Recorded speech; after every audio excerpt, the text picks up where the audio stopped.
no limit to how we can develop our emotional competencies and emotional intelligence. There's a picture here of me at Glen Afrique. I'd gone walking with the elephants. And Jabu over here next to me had shared a story that you might have heard in some form or another before, of how these big elephants stay tied to a tree or a pole with a mere little rope around their ankle, when they could quite easily break free and go and do their own thing. But they stay tied to that tree because when they're as young as the little one you see up there in front of me, they're conditioned to believe that they can't break free.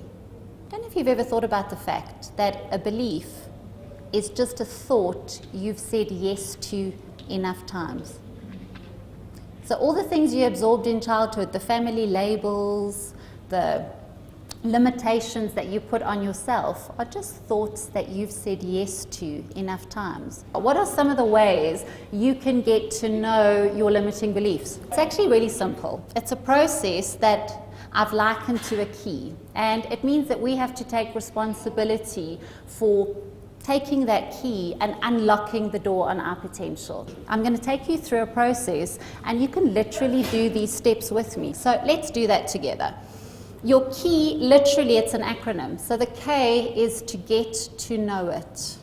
How do you get to know the things that hold you back? One of the things that we could do is to get feedback from other people. Another way that you can get to know your limiting beliefs is to listen to when you say, I can't, I shouldn't, I'm no good at, I'm not capable. It's essential that you recognize its positive intent as well.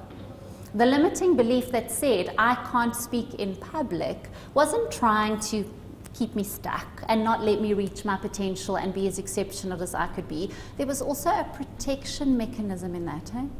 So there was a part of me that didn't want to stand up and look like a stupid idiot. So you need to recognize the positive intent. So as we move to the next steps in this process of overcoming these beliefs, that we don't ignore what it's trying to protect you from. And then it becomes time to do your second step, your E, which is to educate it or empower it. I'm going to talk about a very powerful filter called deleting.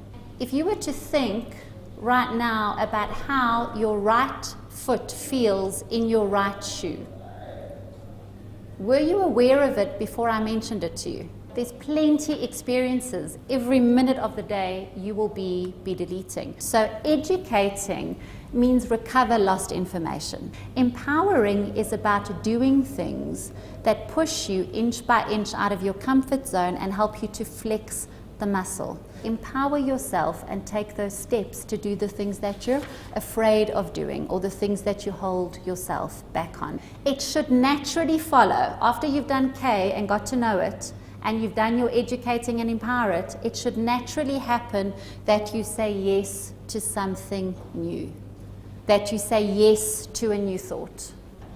I want you to be educating and empowering that old thought to such an extent that a new thought is natural.